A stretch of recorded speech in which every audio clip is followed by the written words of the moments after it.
ज़हीर ने तो मुझे कॉल करने ही छोड़ दिया। मेरा इतना प्यार करने वाला बेटा। किचन में तो कुछ भी नहीं है। आपने अभी तक खाने में कुछ नहीं बनाया?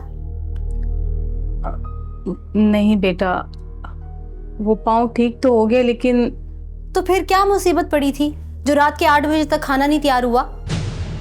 बेटा कल काफ़ी देर तक खड़ी रही हूँ ना, तो इस वजह से आज पाँव में दर्द की टीसियां उठ रही। तुम ऐसा करो, तुम बाजार से कुछ मंगवा लो। मेरे शौहर की मेहनत की कमाई है, मुझे होटल के खानों पे खर्च करते ना तकलीफ होती है। प्लीज आप कुछ लाइट सा बना लें। आप ऐसे देख क्या रही हैं? बाजार का खाना खाने से मेरी तबीयत खराब होती है। अगर मुझे डॉक्टर ने कॉम्प्लिकेशन ना बताई होती ना तो मैं खुद ही बना लेती। ऐसी भी क्या कॉम्प्लिकेशन बता दी डॉक्टर ने? जरा मुझे रिपोर्ट तो दिखाओ। तो क्या मैं झूठ बोल रही हूँ? आपने मुझे झूठा, जालिम, मकार, न जाने क्या क्या बना दिया हुआ है। बेटा मैंने क्या कहा है? सिवाय इसके कि बाजार से खाना मंगवा लो। क्यों? रिपोर्ट्स का मेरे बाप ने कहा है। अगर आपने मुझे ज्यादा तंग किया ना तो मैं ज़हीर से खुद ही कह दूंगी कि मुझे तलाक दे दे। क्या? नहीं नहीं बेटा, आइंदा से इतनी बड़ी बात मुंह से ना निकालना, कभी भी नहीं। तो फिर मैं और क्या करूं? आपने मेरे नाक में दम करके रखा हुआ है। अच्छा ठीक है, तुम बात खत्म करो, मैं अभी बना के देती हूँ। ओह अल्लाह, फिर से ये कम वक्त इतनी आसानी से मान गई है। अब क्या करूं? मेरा ना शामी कबाब खाने का दिल चाह रहा है। उठकर शामी कबाब बना कर दे मुझे। अच्छा रहने दे, आपके पाँव में तकलीफ बढ़ जाएगी। शुक्रिया बेटा, तुमने एहसास किया। अब जल्दी से कुछ लाइट सा बनाकर ला दें, मेरी भूख से जान निकल रही है।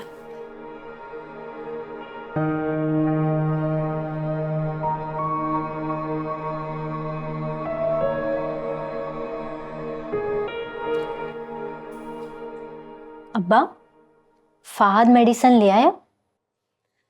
अरे वो तो मेडिसिन ले आएगा, मगर ये बताओ कि तुम अगली खुराक कब दे रही हो, ताकि ये परिणाम की बीमारी तो हमसे दूर हो।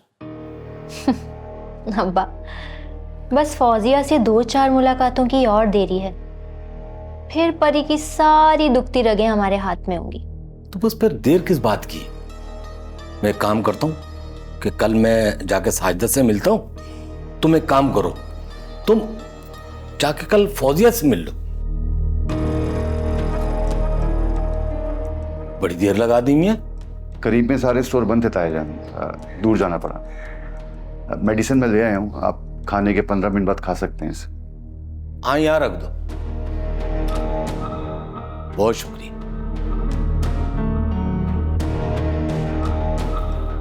बस मेरी बच्ची चंद रोज सब्र कर ले।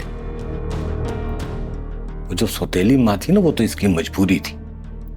हमने ताबड़तोड़ हमले किए ना कि फिर देखना तुम, ये सह तो नहीं पाएगी।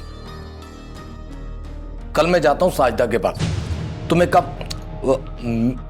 यानी मैं जाता हूं नाजो के पास। तुम एक काम करो, कल फौजिया से हर हाल में मिल लो। अब्बा, ये साजदा कौन है? और नहीं वो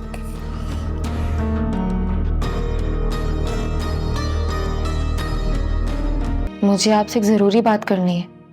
बोलो बेटा बोलो। मैं आपको सिर्फ इसलिए बता रही हूँ कि आइंदा वो इस तरह ना करे जो उसने अभी किया है। नहीं बताओ बेटा, क्या हुआ? एक तो ये कि उसने आपकी बगैर इजाजत के आपके फोन से मेरा नंबर निकाला, और दूसरा ये कि उसने मुझे कॉल भी की।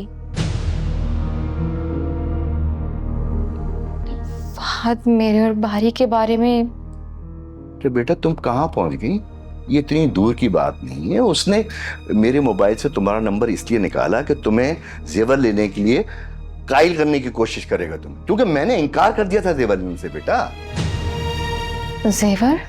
बेटा बात असल में ये है कि तुम पर जो जेवर चोरी करने का इल्जाम लगा था, जिसकी वजह से मुझे हार्ट अटैक हुआ था, वो बेटा सारा वाकया मैंने उसको सुना दिया।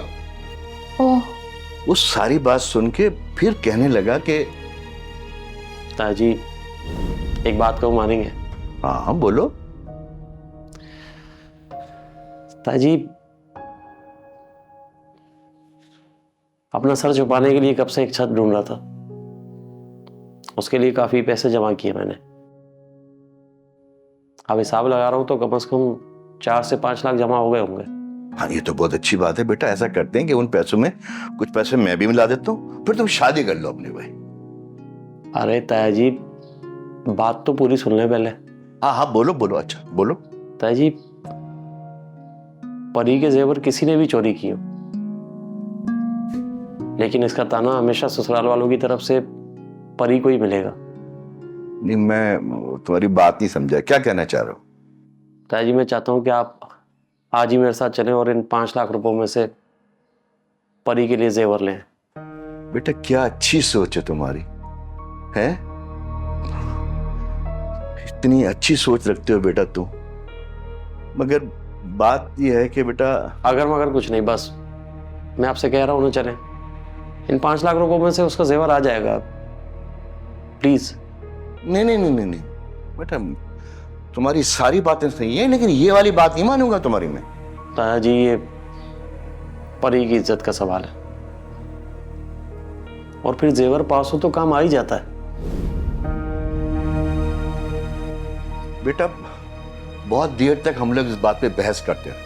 वो मुझे कायल करने की कोशिश करता रहा, मगर मैं नहीं माना। फिर बेटा उसने मजबूरन तुम्हारा नंबर मेरे मोबाइल से निकाल कर फिर तुम्हें कॉल की। ऐसी बात नहीं है बेटा।